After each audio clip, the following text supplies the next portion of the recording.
A doutrina é muito importante. Jesus falou em João 7,17, se quereis fazer a vontade de Deus, se deve conhecer a respeito da doutrina, se ela é de Deus. João 7,17. Em 22 e 29 de São Mateus, está escrito: errais não conhecendo as Escrituras, nem o poder de Deus. Não conhecer a verdade, incorrerá em grande erro. Encontramos São Paulo advertindo quando disse: tem cuidado de ti mesmo e da doutrina. Continua nesses deveres, porque fazendo assim salvarás tanto a ti mesmo como aos teus ouvintes. Gente, a nossa fé e prática deverão estar embasados na palavra de Deus. Independentemente de qualquer segmento religioso, cada pessoa um dia irá prestar contas de si a Deus e com base na sua revelação, ou seja, em sua palavra, que foi entregue por ele às Sagradas Escrituras. Por isso devemos analisar bem o caminho no qual estamos e o destino para onde queremos ir. O caminho no qual a pessoa está é tão importante tanto quanto o destino onde a pessoa quer chegar. E o bom é saber que enquanto nesta vida e nessa caminhada, a pessoa poderá mudar de rota.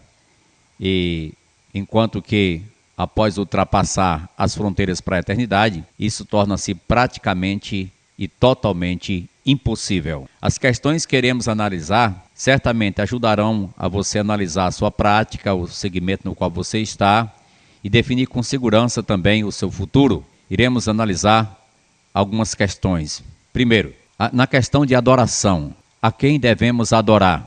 O Senhor Jesus disse: ao Senhor teu Deus adorarás e só a Ele darás culto. Mateus 4:10. Ao Senhor teu Deus adorarás e só a Ele darás culto. O profeta Samuel, em capítulo 7, verso 3, declara: preparai o vosso coração e servi ao Senhor, servi a Ele só, servi a Ele só. 1 Samuel, capítulo 7, verso 3. O profeta Elias faz uma chamada: até quando cocheareis entre dois pensamentos? Se o Senhor é Deus, seguiu.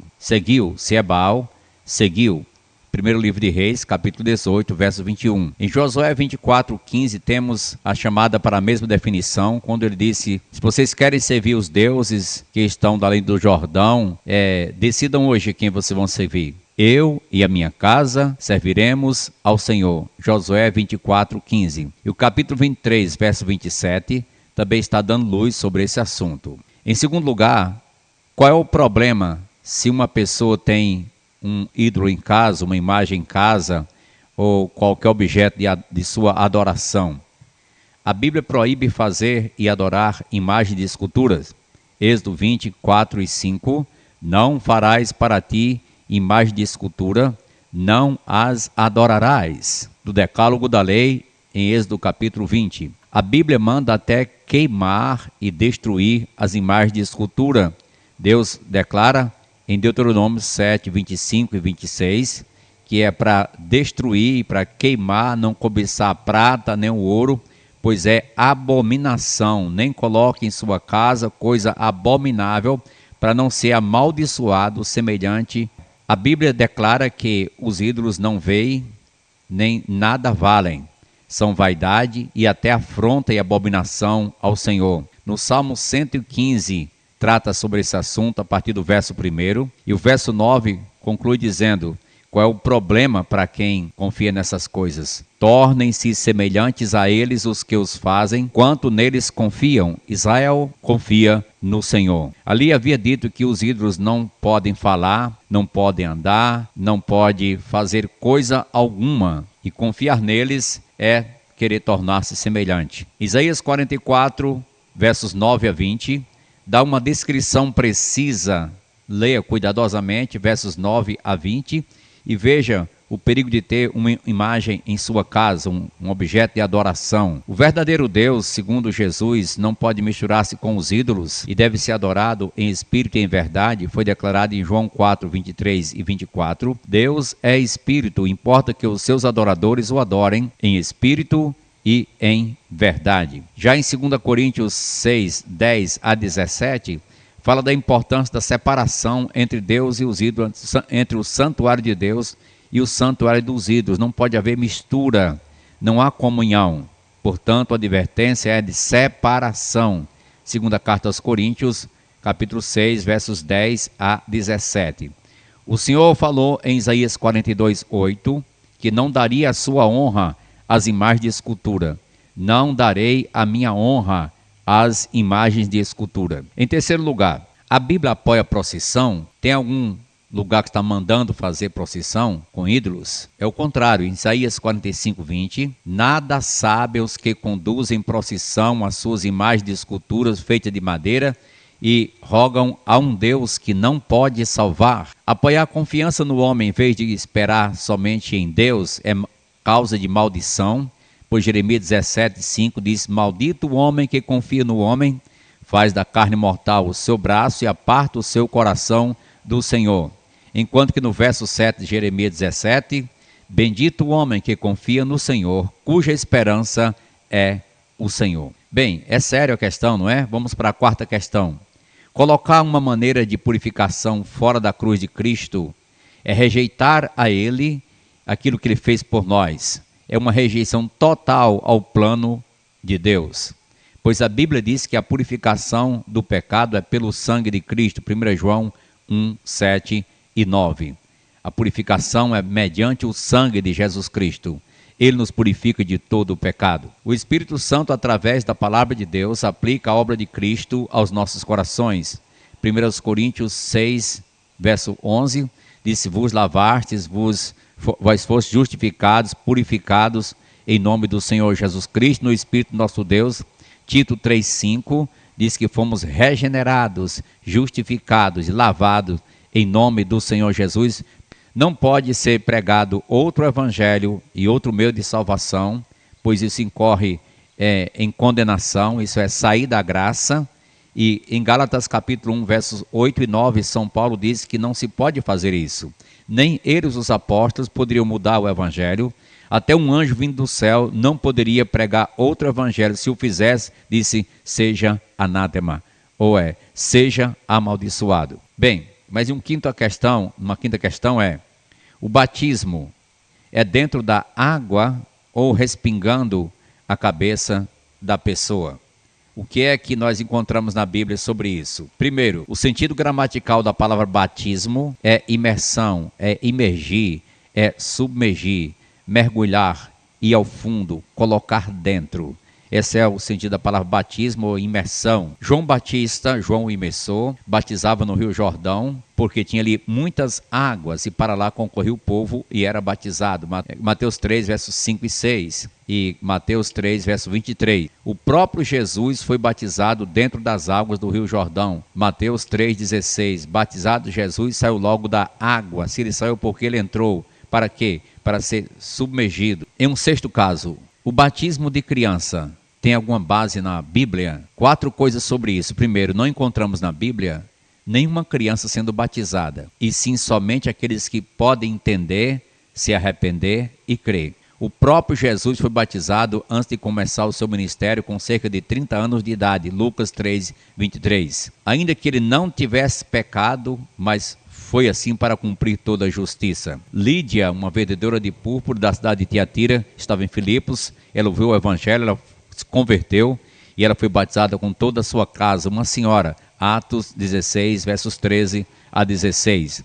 As primeiras conversões no Pentecostes, na inauguração da igreja, Atos 2, 37 a 41, 42, está tratando dos que aceitaram a palavra, foram batizados e a igreja cresceu, cerca de 3.000 pessoas. A ceia do Senhor, em um sétimo caso, ela é celebrada com quantos elementos?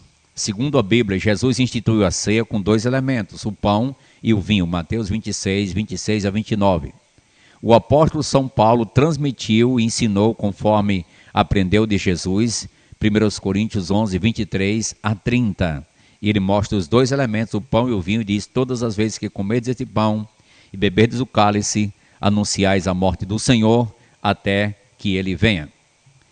Em um 8º lugar, o celibato obrigatório aos ministros tem base na Bíblia? Para quem não entende, o celibato é a doutrina que proíbe o ministro se casar. Agora, o matrimônio foi instituído por quem? Por Deus. Em segundo lugar, ele foi ordenado para os ministros. Está em 1 Timóteo 3, 2 e 3. É necessário que aqueles que anseiam o episcopado, o bispado, sejam irrepreensíveis, marido de uma só mulher, saibam criar os seus filhos no caminho de Deus. E ainda, proibiu o casamento nesse sentido, diz a Bíblia, é doutrina de demônios. 1 Timóteo capítulo 4, versos 1 a 3. Estava previsto que isso iria acontecer, proibição do casamento. Como foi no princípio da igreja? Tudo era normal, havia tudo na sua normalidade. Os homens tentaram mudar, mas a palavra de Deus permanece da mesma forma. O próprio Pedro era casado. Quem é o supremo pastor na igreja de Jesus Cristo e para todos nós que cremos no Santo Evangelho? Jesus é o supremo pastor. Hebreus 13, 20. 1 Pedro 5, verso 4. Ele é o grande pastor das ovelhas. Ele é o supremo pastor que um dia irá se manifestar. Gente, só pode ter um supremo pastor e sumo sacerdote. João 10, 11. E este é Jesus. Ele disse, eu sou o bom pastor dá vida pelas ovelhas. No Antigo Testamento só podia ter um sumo sacerdote de cada vez. Quando aquele morria, vinha outro. E já representava o que iria acontecer. Jesus veio, em João 10, verso 18, ele disse que ainda tem outras ovelhas não deste aprisco, a mim me convém conduzi-las, elas ouvirão a minha voz, então haverá um só rebanho e um só pastor. João 10, 18. O sacerdócio de Cristo ele é intransferível e imutável. Hebreus 7, 24 e 25. Se ele é intransferível, então permanece com Jesus. Se ele é imutável, ainda é Jesus. Não pode passar para outra pessoa. Temos um privilégio muito nobre, entrar na presença de Deus mediante o sangue de Jesus. Qualquer pessoa tem esse privilégio mediante o sumo sacerdote Jesus, o nosso eterno Salvador. Quem é o Pai Supremo? O Pai Supremo. São Pedro disse ser Jesus o pastor grande e não ele mesmo. 1 Pedro 5,4. Pedro disse ser Jesus a pedra principal da construção da igreja. Atos 4, 11 e 12. Este Jesus é pedra rejeitada por vós, os construtores, a qual se tornou a pedra angular. E não há salvação em nenhum outro, porque abaixo do céu não existe nenhum outro nome dado entre os homens pelo qual importa que sejamos salvos. Declarou São Pedro nesta passagem. E ainda, Jesus disse que espiritualmente só tem um Pai, que é Deus. 23, 9 de São Mateus. A ninguém sobre a terra chameis vosso Pai. Um só é o vosso Pai, aquele que está nos céus. Está mostrando que na questão universal, mundial, só tem um Pai que é Deus. Ele sim nos gerou pelo Evangelho, pela palavra da verdade. Pedro, apóstolo de Jesus, Paulo, em 1 Coríntios 3,11, disse, ninguém pode lançar outro fundamento, além do que foi posto, o qual é Jesus Cristo. Qual é o método bíblico, em 11º lugar? Qual é o método bíblico para a subsistência financeira da igreja? Qual é a maneira bíblica de arrecadação do sustento da igreja? Serão as quermesses? Serão os leilões? As festas com bebedeiras e danças para adquirir o sustento financeiro da igreja? Não. A maneira bíblica são as santas contribuições do povo de Deus, dos fiéis, dos santos que querem ver o bom andamento da obra de Deus. No leilão, quem paga um objeto ou uma mercadoria qualquer, geralmente você pode observar que a pessoa quer se engrandecer. Jesus disse em João 5,41, eu não aceito glória que vem dos homens. Jesus reprovou quando o objetivo das coisas foi mudado e corrompido lá em Jerusalém. Ele chega em João 2,16, Mateus 21, 12 a 13, e está uma corrupção tremenda lá no templo, e ele pega um chicote e ele corre com todos, e ele expulsa e diz, não façais da casa de meu pai casa de negócio, vocês transformarem calvil de salteadores, minha casa será chamada casa de oração. Os sacrifícios eram necessários, os pombos também, a troca do câmbio também era necessário. Tinha o seu lugar, tinha tudo isso. Mas eles então mudaram o objetivo, estavam transformando meramente em comércio. Jesus desaprovou categoricamente e fez o que fez, está escrito. São Paulo falou sobre a forma de contribuição e que agrada mesmo a Deus. Cada um contribua segundo tiver proposto no coração, não com tristeza ou por necessidade, porque Deus ama quem? A quem dá com alegria. 2 Coríntios, capítulo 9, verso 7. Em 12º lugar, é uma questão que muitos pensam errado aqui. Todo mundo é filho de Deus? 3 coisas sobre isso. Nem todo o que diz Senhor, Senhor entrará no reino dos céus. Disse Jesus em Mateus 7, 21. Só quem recebeu Cristo é que é filho de Deus. João 1, 11 e 12. Veio para o que era seus e os seus não receberam. Mas a todos quantos o receberam, deu-lhes o poder de serem feitos filhos de Deus, aos que creem no seu nome. Se todos fossem filhos de Deus, a pergunta seria: quem são os que caminham para a perdição eterna? Mateus 7, 13 e 14. Quem são os que vão para o lago de fogo? São os filhos de Deus? Não, ele não botará seus filhos no inferno, nem no lago de fogo. Mas os perdidos que não querem a Deus, não querem Jesus, não querem chegar-se a Ele, hoje terão que arcar com trágicas consequências ao partirem para a eternidade. Alguns vão ouvir dele as palavras: apartai-vos de mim, malditos, para o fogo eterno, preparado para o diabo e seus anjos. Mateus 25, 46. Outra questão, 13º, a confissão dos pecados. Deve ser a quem? Cristo é quem purifica e perdoa o pecado. 1 João 1,9, verso 7 também. Ajoelhar-se diante dos homens é pecado. Com atitude de adoração é pecado. Em Atos 10, 25 e 26, Cornélio, vendo que ia chegando o santo homem de Deus, São Pedro, prostrou-se diante dos pés para adorá-lo. Pedro disse: levanta-te, que eu também sou homem. Ah, muito bem. Um próprio anjo lá em Apocalipse se aproximou no intuito de João queria adorá-lo, adorar o anjo, e o anjo disse: olha, não faças isso, eu sou conservo teu. 19:10 de Apocalipse. Adora a Deus. 14ª questão. É permitido outros medianeiros, ou mediadores, ou interventores, ou advogados? Jesus disse ser ele o único caminho pelo qual devemos chegar ao Pai. Ninguém vem ao Pai senão por mim. João 14:6. São Paulo disse que Jesus é o único mediador. 1 Timóteo 2:5. Porquanto há um só Deus e um só mediador entre Deus e os homens, Cristo Jesus, homem. São João disse ser Jesus o nosso advogado. 1 João 2, 1 e 2. Ele diz: temos advogado junto ao Pai, Jesus Cristo, o justo. Esse sim pode ser o nosso advogado e interceder por nós, porque ele é o justo e Deus atende, ele se compraz nele. Estando em Cristo, nós seremos aceitos por Deus. 15ª questão. A quem devemos dirigir as nossas orações?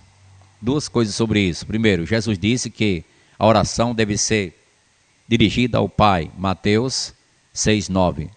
Quando orardes, dizeis assim, orareis assim: Pai nosso que estás no céu, santificado seja o teu nome.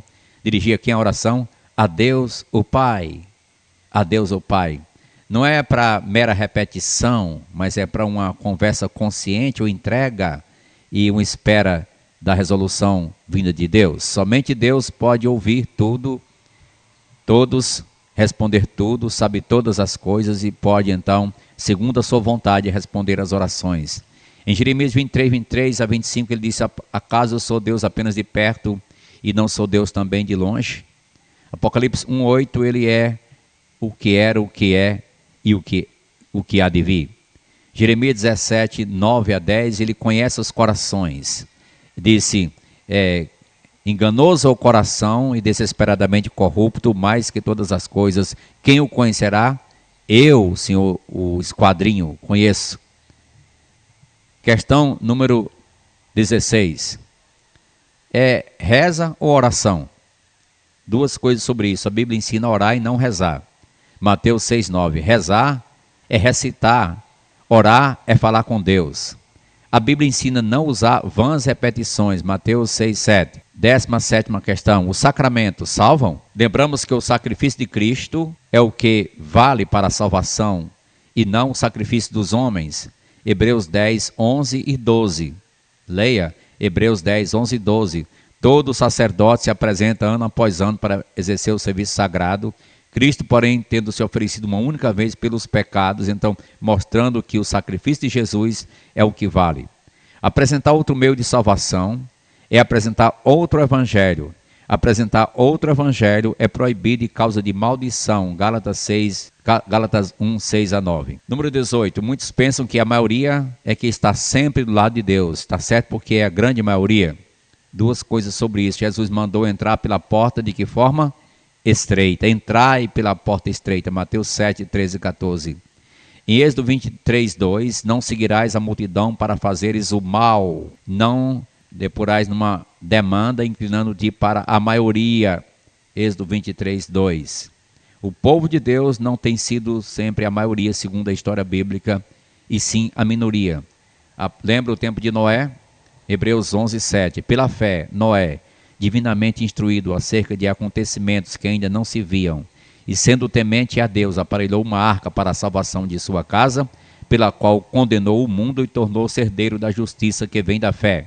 Hebreus 11, 7. Apenas Noé, com 7, são os 8 últimos sobreviventes do mundo antigo por causa da fé. 8 pessoas em um mundo altamente populoso da sua época. Questão número 19. É necessário algum tipo de iluminação artificial para quem já morreu? As velas se queimam e se apagam, mas a luz de Cristo permanece eternamente. João 8,12, ele disse: eu sou a luz do mundo. Quem me segue não andará em trevas, pelo contrário, terá a luz da vida. As almas que estão no escuro, lá ficarão eternamente. Não há mais jeito para elas. Mateus 6,23, Jesus chega a declarar: caso a luz que é em ti sejam trevas, que grandes trevas serão. Note que quem está na eternidade partiu perdido, lá perdido ficará na escuridão para sempre. A luz para o salmista, em Salmo 27,1, era o Senhor e não velas. Ele disse: o Senhor é a minha luz. O Senhor é a minha luz. Lembra que até a luz do sol, a luz da lua se tornam turvos perante a luz de Cristo, o Cordeiro, lá na Nova Jerusalém. Apocalipse 21, verso 23, assim o diz. 20ª questão. Tem como mudar o estado eterno de quem já partiu para a eternidade? Tem como mudar, fazer alguma coisa para mudar a situação? 3 coisas sobre isso. Jesus disse que Deus é Deus dos vivos, não dos mortos. Mateus 22, 22. O rico avarento, em Lucas 16, 19 a 31, foi impedido de tentativas de aliviar a si próprio após a morte. Quis mandar emissários à terra, também não foi permitido. Lá tem Moisés e os profetas. Depois da morte, Hebreus 9, 27, diz que segue-se o julgamento de Deus para os incrédulos. Questão 21ª. A salvação é pelas obras ou pela graça? 3 coisas sobre isso, 3 passagens que reforçam a salvação pela graça. Diz: pela graça sois salvos, Efésios 2, 8. Verso 9, não de obras. Crê no Senhor Jesus Cristo e serás salvo. Atos 16, 31. E se é pela graça, já não é pelas obras, pelo contrário, a graça já não é graça. Romanos 11, 6. Questão 22ª. Haveria algum problema se Maria tivesse tido outros filhos? Teria algum problema com isso? Vejamos. Maria era casada com José, não era? E por isso não era nenhum problema se ela tivesse outros filhos depois de Jesus. Antes, está certo, ela foi virgem, mas depois sabemos que tudo foi normal. Mateus capítulo 1, versos 24 e 25. José recebeu Maria como sua mulher, mas não a conheceu até que deu à luz seu filho, o primogênito, e pôs-lhe por nome Jesus. Então, depois que Cristo nasceu, José e Maria tiveram uma vida comum de casados. Jesus era primogênito de Maria e não unigênito. Lucas 2, 7. Jesus é o primogênito de Maria e o unigênito de Deus. Maria teve no mínimo 8 filhos. Mateus 13, 55 diz o nome de 4 aí mais Jesus e todas as suas irmãs. Para um judeu não ter filho era um sinal de desfavor da parte de Deus. Lucas 1:27, o caso de Isabel. Os irmãos de Jesus sempre andavam com Maria e são diferentes dos discípulos. Destaca João 2:12, Atos 1:13 e 14, Mateus 12:46. Eles estavam juntos andando com Maria, sua mãe. Questão 23ª. A pessoa pode saber se é salva hoje? 4 coisas sobre isso. A Bíblia diz: aquele que tem o filho tem a vida. 1 João 5:12. Quem tem Jesus tem a vida eterna. Hoje é dia de salvação. 2 Coríntios 6:2. Lembra quando Jesus chegou na casa de Zaqueu? Hoje houve salvação nesta casa. Quem crê em mim tem a vida eterna. Jesus disse em João 8:47. O que crê no Senhor Jesus não será confundido e estará garantido, nenhuma condenação virá para ele. Romanos 8:1, Romanos 9:33, Romanos 10:11. Questão 24ª. A abstenção de certos alimentos na Semana Santa é bíblico? 3 coisas sobre isso. Jesus disse que o que entra pela boca não é o que contamina o homem, sim o que sai. Mateus 15:17-18. Tudo o que Deus criou é bom, e recebido com ações de graças, nada é recusável. 1 Timóteo 4:4. Proibir alimento nesse ponto é doutrina de demônios. 1 Timóteo 4:1-4. Jesus falou, o apóstolo Paulo falou sobre os últimos tempos, iria surgir espíritos enganadores, doutrina de demônios, entre elas proibindo o alimento. Questão 25ª. O batismo é que faz o cristão, ou o cristão é que deve ser batizado? Jesus disse que se alguém não nascer de novo, não pode ver o reino de Deus. João 3:3. Se nasce de novo como? Recebendo Cristo como único Salvador. João 1:12. Somente os que se converteram foram batizados no dia de Pentecostes. Batizaram-se nas águas. E aí passaram a ser membros da comunidade, parte integrante da igreja. Atos 2:41 e 42. Questão 26ª. Jesus instituiu quantas ordenanças? Encontramos que Jesus instituiu o batismo e a ceia do Senhor. E tem tanta gente que ainda não pratica essas duas, não é? Não se batiza biblicamente, nem participa da ceia com os 2 elementos. Mateus 26, versos 26-30, sobre a instituição da ceia do Senhor. Questão 27ª. Em matéria espiritual, tudo é a mesma coisa ou deve haver alguma distinção no povo de Deus? A questão é 4 coisas. Jesus disse que o caminho largo conduz para a perdição. Mateus 7:13-14. Ele disse que a luz dos seus tem que brilhar para iluminar outros. Mateus 5:16. Jesus disse: sede santos, porque eu sou santo. Deus diz, né? 1 Pedro 1:16. O certo e o errado são incompatíveis, não são a mesma coisa. 2 Coríntios 6:14-17 fala da separação. Separai-vos, não toqueis em coisas impuras, e eu vos receberei, serei vosso pai, vós sereis para mim filhos e filhas, diz o Senhor. Questão 28ª. Quem são os santos segundo a Bíblia? Santo significa separado para Deus. Os santificados em Cristo, chamados para ser santo. 1 Coríntios 1:2. Deus manda ser santo porque Ele é santo. 1 Pedro 1:16. O santo continue a santificar-se. Apocalipse 22:11. Enquanto que o imundo continue sendo imundo. Questão 29ª. A tradição e a voz da igreja tomando lugar mais importante do que a palavra de Deus. Está certo isso? 4 coisas sobre isso. A igreja não deve determinar o que é que a Bíblia ensina. E sim, a Bíblia que tem que determinar o que a igreja deve ensinar. Isso é uma regra da hermenêutica, regra de interpretação. Jesus falou que não se deve invalidar a palavra de Deus por causa da tradição dos homens. Mateus 15:3. Cada um vai responder a Deus pelo que está escrito na Bíblia e não pelo que os homens disseram. Questão número 30. Considere que se a Escritura não for a base sólida em que podemos nos firmar com segurança, se a palavra não for tomada por nós como a base para nossa crença e nossa prática. O salmista disse em 11:3, Salmos: ora, destruídos os fundamentos, que poderá fazer o justo? Questão 31 e última. Pode haver alteração à palavra de Deus sem que se arque com as consequências eternas previstas em Apocalipse 22, 18 e 19? Lá diz assim: eu a todo aquele que ouve as palavras da profecia deste livro testifico, se alguém lhe fizer qualquer acréscimo, Deus lhe acrescentará os flagelos escritos neste livro, e se alguém tirar qualquer coisa das palavras do livro desta profecia,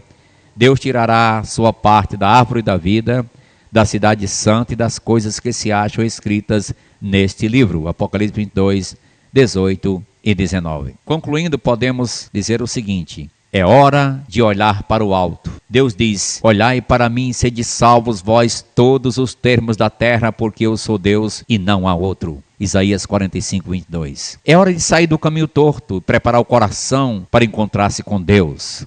O apóstolo São Paulo disse: por isso retirai-vos do meio deles, separai-vos, diz o Senhor, não toqueis em coisas impuras, e eu vos receberei. 2 Coríntios 6,17. Nem todo o que me diz Senhor, Senhor, entrará no reino dos céus. Mateus 7,21. Não queira estar do lado dos que torcem a palavra de Deus, pois quem está do lado deles vai participar dos flagelos que virão sobre eles um dia. O apóstolo Pedro diz, em 2 carta 3,16, que os ignorantes e instáveis deturpam, como também deturpam as demais escrituras, para a própria destruição deles. Paulo disse em 1 Timóteo 4,1, o Espírito afirma expressamente que nos últimos tempos alguns apostatarão da fé por obedecerem a espíritos enganadores e a ensinos de demônios. Os ensinos dos demônios torcendo a palavra de Deus, são torcendo a Bíblia, como foi no Jardim do Éden e também na tentação, quando o diabo falava com Jesus e querendo desviar da palavra de Deus. Em Apocalipse 18,4, ouvi outra voz dizendo: retirai-vos dela, povo meu, para não seres cúmplices nos seus pecados e para não participar dos seus flagelos. Essa simples análise de 31 questões, caro ouvinte, prezado leitor, não é uma crítica assim para tentar destruir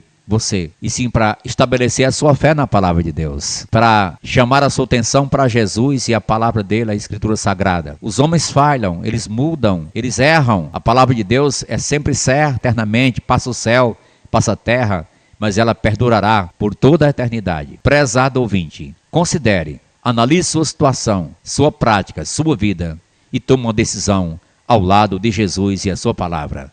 Amém?